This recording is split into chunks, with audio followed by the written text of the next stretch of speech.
ॐ हरिः ॐ वन्दे देव उमाम्बतेश्वरगुरुं वन्दे जगत्कारणं वन्दे पन्नकभूषणं मृगद्रहं वन्दे पशूनां पतिं वन्दे शूरशाङ्कवन्दिनेरं वन्दे मुकुन्दं प्रियां वन्दे भक्तजनार्तश्रियं वन्दे शिवं शङ्करं करचरणकृतभ्यः कायजं कर्मजं वा सर्वण निजं वः मानसं व्याप्रातहं विहितं विहितं वा सर्वमेकं तमस्वः। जय जय करुणा बंदे श्री महादेव शंभो। बोलो विष्णु भगवान की जय, वैशाख महात्म की जय, शंकर भगवान की जय। 28वां अध्याय। प्राचीन समय में राजा बलि और इंद्र, इन दोनों में बड़ा घोर युद्ध हुआ और इंद्र बलि को जीतकर फिर पृथ्वी पर उतत्य ऋषि के आश्रम में गया और वहाँ पर जाकर उसकी मंदभागिनी स्त्री को सोते हुए देखकर इंद्र ने जो है जब आश्रम में गया और वहाँ पर मंदभागिनी उतत ऋषि की पत्नी को जब वहाँ पर उन्होंने देखा और देखकर इंद्र जो है काम के वशीभूत होकर बलपूर्वक और दुष्टतापूर्वक जो है उसके साथ भोग करने के लगे तथा गर्भस्थ बालक के अपने पैरों से उसने जो है योनि को ढक दिया और इंद्र का वह दृश्य देखकर सभी देवता क्रोधित हो गए। ईश्वर इंद्र ने भी क्रोधित होकर उस शिशु को श्राप दिया कि तू कर्म के करने से, जो तूने ये कर्म किया है, इस कर्म के करने से तू जन्म से अंधा हो जाएगा। और फिर जो है तो वहाँ पर ऋषि के श्राप के डर से इंद्र वहाँ से भाग गया और जब इंद्र वहाँ से भागा तो हो गया। तो उसको भागते देखकर वहाँ पर जितने भी ऋषि बैठे थे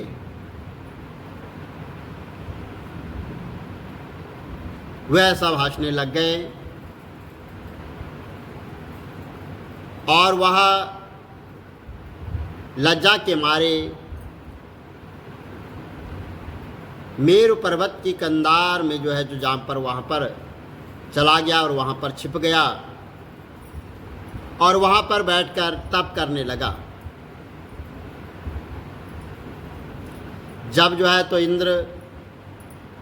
कंधार में छुप गया तो राजा बलि ने अपने गुप्तचरों द्वारा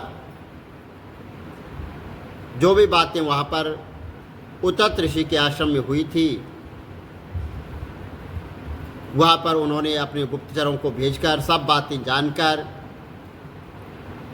स्वर्ग पर आक्रमण करके और अमरावतीपुरी को घेर लिया। जब अमरावतीपुरी को वहाँ पर घेर लिया तो वहाँ पर जो है देवता और दिक्पालों की जितनी भी विभूतियाँ और उनके स्थान, उनके आभूषण, उन पर सब पर जो है उन्होंने अधिकार कर लिया, यानी अपने अधीन कर लिया और देवताओं का सब राज्य भोगने लगे। तब अग्निदेव आदि सब देवता उन दैत्यों से दुखी होकर बृहस्पति जी के पास गए और उन सबको यह वृत्तांत सुनाया और कहा कि राजा के बिना हम जो है सब देवता अनाथ हो गए हैं। सो आप विचारिए कि स्वर्ग के राजा इंद्र कहाँ गए और कब आएंगे। तब जो है देवगुरु बृहस्पति जी ने इंद्र का रसातल में बलि का और उसको जीतकर उच्चत के आश्रम में जाना और ऋषि पत्नी के साथ बलपूर्वक वहाँ पर करना एवं शिष्यों से अपमानित होकर कंधार में छुप जाने का जितना भी वहाँ पर जो वृत्तांत हुआ था और उद्धत ऋषि के आश्रम में जो इंद्र ने जो कार्य किया था, वो सब वृत्तांत गुरु बृहस्पति जी ने देवताओं को सुनाया और कहा कि अब इंद्र शुचि के सहित कहीं दूर जाकर जो है तो गुफा में घुसा हुआ है और जो उसने किया है वो अपने करने पर बहुत पश्चातापनीय शर्मिंदा है और बहुत पश्चाताप कर रहा है।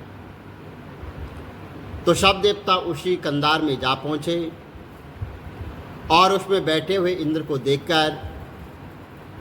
सब उसके बल और उसके वीर्य की प्रशंसा विख्यात इष्टों द्वारा उसे प्रसन्न करने के लिए वहाँ पर करने लग गए। सब देवता कहने लगे कि हे देवताओं, तुम्हारे स्वामी ने देवताओं के स्वामी, आपके बिना दैत्यों ने हमें बड़ा कष्ट दिया है, क्लेश दिया है। हम सब जो है अपने स्थान से सब भ्रष्ट हो चुके हैं और वहाँ पर राक्षसों ने जो है जो हमारे स्थान थे वहाँ पर उन्होंने अपना स्थान जमा लिया है, हमारे स्थान पर कब्जा कर लिया है। अब आप चलकर शत्रुओं का दामन करो, इन्हें नाश करो। इंद्र कहने लगा कि सभी देवताओं से कि पर स्त्री गमन के दोष से मेरा बल, वीर, यश, मंत्र शक्ति, विद्या शक्ति सब इस समय जो है वो नष्ट हो गई है और इसी कारण मैं यहाँ पर गुप्त निवास कर रहा हूँ। इंद्र की बात सुनकर सब देवता आपस में विचार करने लगे कि इंद्रों के राजा इस समय बलहीन हैं, तो उन्हें बल श्रेष्ठ कैसे बनाया जाए। तो सब ने जो है सभी देवताओं ने वहाँ पर इंद्र को बल देने का विचार किया। बृहस्पति जी ने कहा कि हे इंद्र, अक्षय तृतीया के दिन को जिसमें जो है तुमने जो है स्नान आदि से मनुष्यों के हजारों जो पाप वो नष्ट हो जाते हैं, यानी अक्षय तृतीया के दिन को जिसमें जो है स्नान करके मनुष्य अपने जो है जितने भी पुराने पाप हैं वो सब उससे नष्ट हो जाते हैं और बल, वीर, यश तथा ऐश्वर्य बढ़ता है। इसलिए तुम भी इस दिन जो है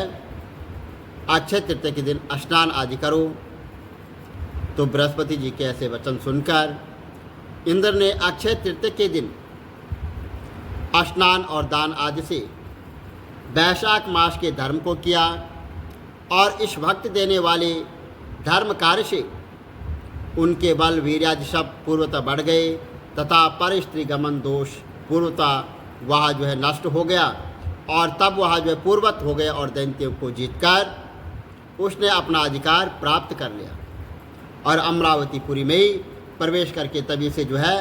अक्षय तृतीया जो है जगत में विख्यात है। तो बोलो विष्णु भगवान की जय। श्री कमल नेत्र कटी पीतम्बर आधर मुरली गिरधरम कुंडल कर लोट किया सांवरे राधे वरम श्री कूल यमुना धेनु आगे सकल गोपियन के मन हरम पीतवास्त्र गरुड़ वाहन चरण शुक नित सागरम करत केल कलोल निष्ठिन कुंज भवन उजागरम अजर अमर अडोल निश्चल पुरुषोत्तम अपरापरम दीननाथ दयाल गिरधर कंसेना कुशहनम गल फूल माल विशाल लोचन अधिक सुंदर केशवम वंशीधर वसुदेव चाय वाली चलो हरि वामनम जल डूबते गजराक लीनो लंका चे जो रावणम सप्तदीप नवखंड 14 भवन कीनो इक पदम द्रौपदी के लाज राखे कहाँ लो उपमा करम दीननाथ दयाल पूरन करुणमय करुणाकरम कविदत्त दास विलास नाम जप नित नागरम प्रथम गुरु के चरण बंदो यश ज्ञान प्रकाशितम आदि विष्णु जुगादि ब्रह्मा सेवते शिव शंकरम श्री कृष्ण केशव कृष्ण यदुपति केशवम हरि राम रघुवर राम रघुवर राघवम श्री राम कृष्ण गोविंद माधव वासुदेव श्री वामनम मत्स्य कतवाराह नरसिंह पाई रघुपति पावनम मथुरा में केशव ब्राजे गोकुल बाल मुकंद जी हिरि वृंदावन में मदन मोहन गोपीनाथ गोविंद जी धन्य मथुरा धन्य गोकुल जहाँ श्रीपति अवतरे धन्य यमुना नीर निर्मल ग्वाल बाल शकावर नवनीत नागर कृत निरंतर से विचर मन मोहितम कालादितट करत्र क्रीड़ा बाल अद्भुत सुंदरम ग्वाल बाल शव शक विराजे संग राधे भामिनी वंशी बड़दट निकट यमुना मूल किटेर सुहावनी वज्राधे विश रघुवंश उत्तम परम राजकुमार जी सीता के पति भक्तन के गति जगत प्राण आधार जी जनक राजा पनक राके धनुष बाण चढ़ा वही सती सीता नाम जाके श्री रामचंद्र प्रणाम ही जन्म मथुरा केल गोकुल नंद के हृदय नंदनम बाल लीला पतित पावन देव की वसुदेवकम श्री कृष्ण कलिमल हरण जाके जो भजे हरि चरण को भक्ति अपनी देव माधव भव सगर के तरण को जगन्ना जगदीश स्वामी श्री वज्रनाथ विशंबरम द्वारिका के नाथ श्रीपति केशवम प्रणवयम श्री कृष्ण अष्टपद पढ़त निस्तिन विष्णु लोक सगच्छतम हिरि गुरु रामानंद अवतार स्वामी कविदत्त दास समाप्तवम श्री कमल नेत्र समाप्तवम विष्णु भगवान की जय।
चढ़ाऊं